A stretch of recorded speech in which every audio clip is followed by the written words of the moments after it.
It's the storm of the century, they're calling it, and it's coming. You need to prepare. No heat, no lights, and you need to bug in for 2 weeks. What can $300 get you in 2026? Let's find out.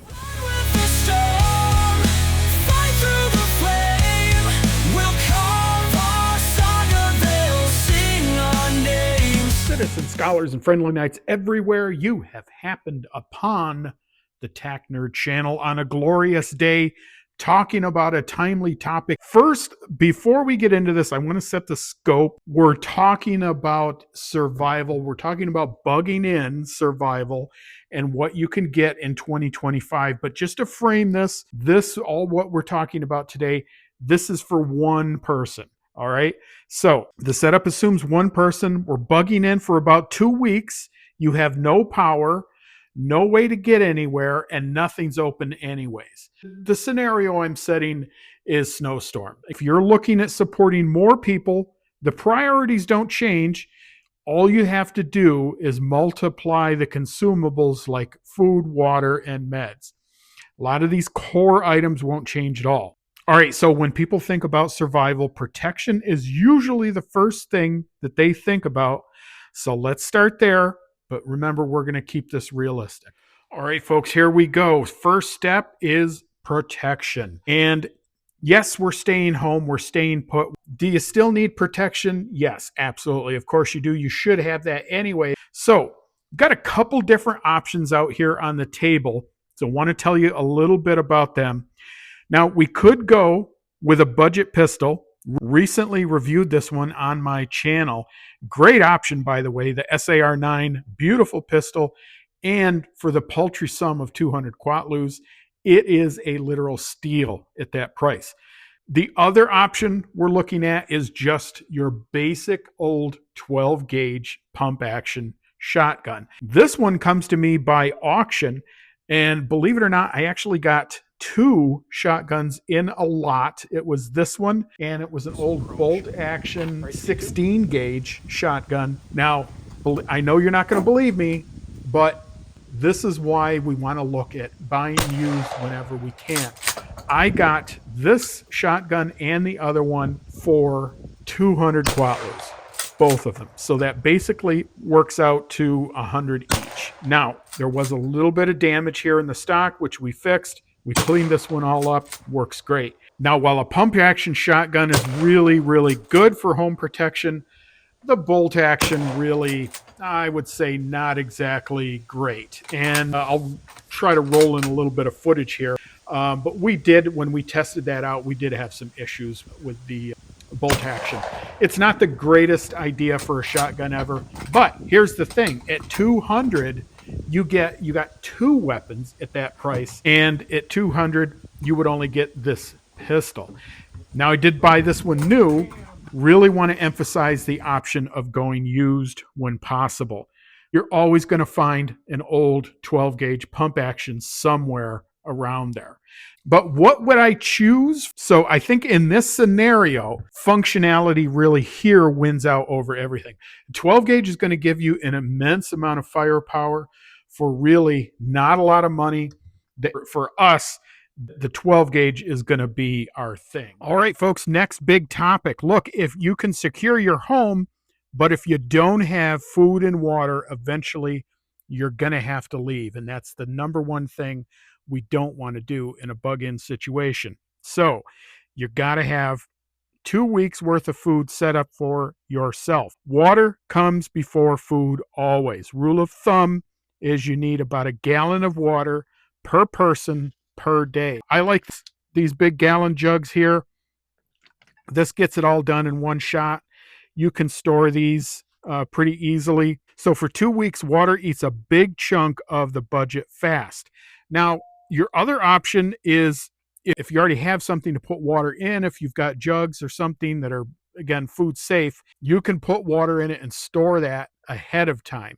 So if you don't need to buy water, that's fine, but you're going to have to prepare for that. Okay, now we've got a few things here on the table, and I just want to tell you before you start screaming, We're not looking into nutrition here. This is short-term survival to get you through that time. Now, believe it or not, this is called macaroni, but this is like Walmart's version of beefaroni.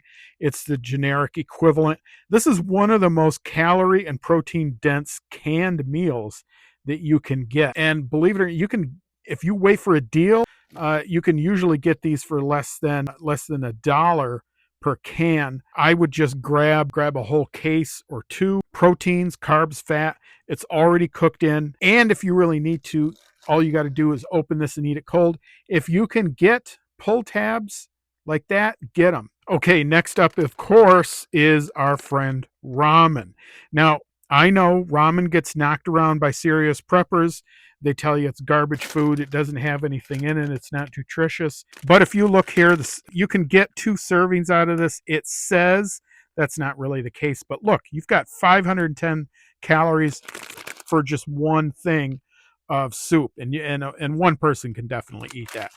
If you want to add a little bit more to it, some of this chicken in with these, and you've got a really nice, warm, hot meal that's going to feel great for you, especially if it's cold. So again, with ramen, it's cheap, it's shelf stable, it cooks fast, and it really stretches out the calories. Ramen isn't a good long-term solution. It's short-term survival food. Now, I don't have any here on the table, but keep in mind things like peanut butter. It doesn't burn any fuel to eat, and it's good calories for you as well. Coffee, instant coffee is going to be great. Now, if you're a big coffee connoisseur, I'm sure you're cringing at the thought of instant coffee, but you know what? When you don't have any, this is going to taste great. I'm telling you right now. So, couple things of instant coffee. Go buy this stuff and put it away. I think this stuff lasts like 10,000 years or something. So, okay, folks, next up on our list of needful things is cooking. And we're going to go really practical here. Of course, remember, we're assuming no power. And if you want to have some hot food or some boiling water, you need a heat source. So basically what we're going to do here is we've got a couple different options. This is your basic, just a camping stove, and they don't take up a lot of room. If you're out in rural areas or even suburbs, you probably have a grill. That can work too, but you're going to be going outside, and with the weather the way it is, you really can only be out there for a few minutes. These little camping stoves just run with those little propane tanks that you get at Walmart or whatever big box store you're at. I would definitely get 2 to 4 of those little propane tanks and grab yourself one of these. Your other option are cans of Sterno. Sterno works. It's great. I definitely have some. And if you're in a bug out situation, Sterno is great. But being that you're indoors, you're going to be going through quite a bit of that. You've got 2 weeks to last, and that's going to be a lot of Sterno. Your supply of Sterno is going to get low. A lot of people buy these things and then don't use them. But again, if you go to auctions, thrift stores, even lawn sales during the summer, you're going to find a ton of these. The propane is pretty cheap as well. So get one, put it in the basement, forget about it, and that's going to be what you're going to use to cook with. Definitely the camping stove. All right, folks, moving on to medical and hygiene. So listen, when you're cold, you're tired, you're stuck inside, small injuries and sicknesses become way bigger deals. Infection is a bad thing. When services are limited, when you can't get anywhere for help and you don't have anything, this is the one thing that could really change your game. So, of course, as we said, remember, this is bugging in. You should already have most of this stuff in your house as it is. If you don't, you really should go get it. But let's assume you don't. This is a really easy, cheap medical kit. I got this on Amazon. Remember, this is not a trauma kit. That's not what we're intending here. There's just your basic stuff that's in here. Scissors, alcohol pads, bandages, dressings, gauze. Again, this is not a trauma kit. You're not turning yourself into a medic. It's meant to handle the boring stuff: cuts, scrapes, headaches, colds, so problems don't turn into to big ones. The other thing is, I call it the Dollar Tree add-ons. And this is the stuff that you want to be grabbing at Dollar Tree, basically medicines. Now, this first aid kit, most of those aren't going to include anything. And if they do, you might get a few ibuprofens or something like that. But you want to have yourself a good supply of the basics: pain relievers, cold medicines, stomach meds, gloves, the basics. I would also keep a good supply of rubbing alcohol. That's going to help with a lot of your medical situations. Plus, just good to have. You can even start fires with this if you really needed to. All right, there's our medical. Moving on, folks, we're getting near the end here. Heat, light, and comfort, we're locked in. We've got 2 weeks. Light is one of the easiest problems to solve. But candles are cheap. They're cheap, reliable. But what I'm going to suggest is, again, we're going to hit up Dollar Tree. And if you've ever seen them, those real tall religious candles that they sell there, they're huge and they're pretty cheap, but they're designed to burn for a very, very long time. Long time here matters way more than brightness. Now, flashlights, I've always got flashlights all over the place. Now, this is a pretty nice one, but you can definitely get them cheap. Again, just get some LED ones. Definitely hit up Harbor Freight. You can get I think they're 2 for like $1. And the other thing is these are really nice. You can see there, these are pretty darn bright too. These are good to have around even just in case the power goes out. You can get these at Harbor Freight as well. Going along with light is heat, and heat is going to be the big one. Without power or gas, you're not going to be heating your home. But what we can do is manage the biggest solar we have, which is the sun. We can use sunlight when we can. You want to open any sun-facing windows during the day. Get as much light out of them as you can. Sunlight is the only heater at this time that is not going to run out on you. Now, the big win here is if you heat your house right now with a wood stove or a pellet stove, something like that, you're way ahead of the game. You can pretty much knock this whole thing out right now and you're fine. But a lot of people don't have that. So if you don't already use one, $300 not going to really change that all that much. So I know what you're thinking. You're thinking, I'm going to take that little camping stove that I'm cooking on, and I'm going to maybe get a bunch of those and I'm going to heat with that. Well, A, not super safe to have those on 24/7, and B, you're going to run out of propane really, really quick. So that's not really a solution either. There really is no solution to bringing something into your home and lighting it and burning something for heat. None of that's going to work because A, you're going to risk fire in your home, and B, you're going to risk gas and smoke inhalation.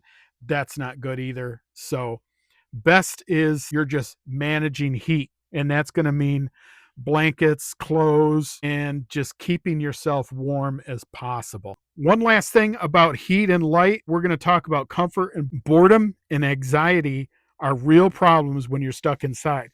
We've all heard problems of going stir crazy. That's definitely a thing when you're stuck in a house for 2 weeks and you can't do anything. Books, cards, games, again, everywhere, get it secondhand if you can. You're already in your house, so if you're a decently cultured person, you already have a bunch of books as it is. But if you don't, go get yourself some. Bibles are cheap, or in some cases free.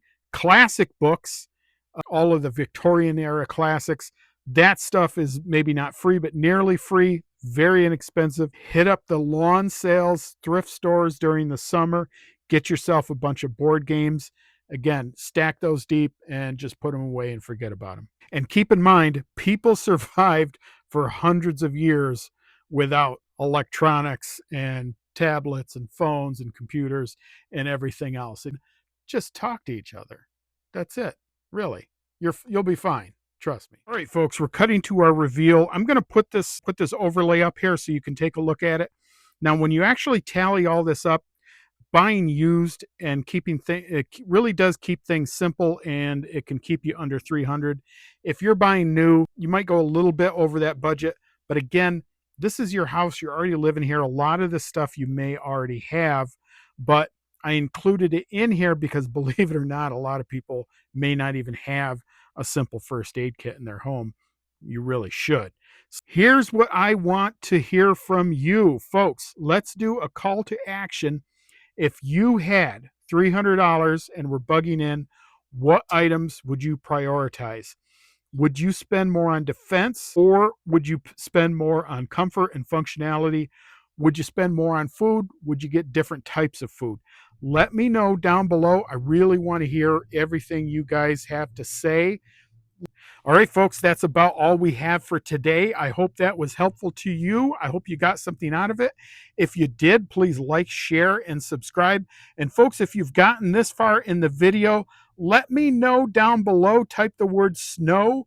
And folks, this is Tack Nerd. Remember to prep appropriately. This is Tack Nerd signing out.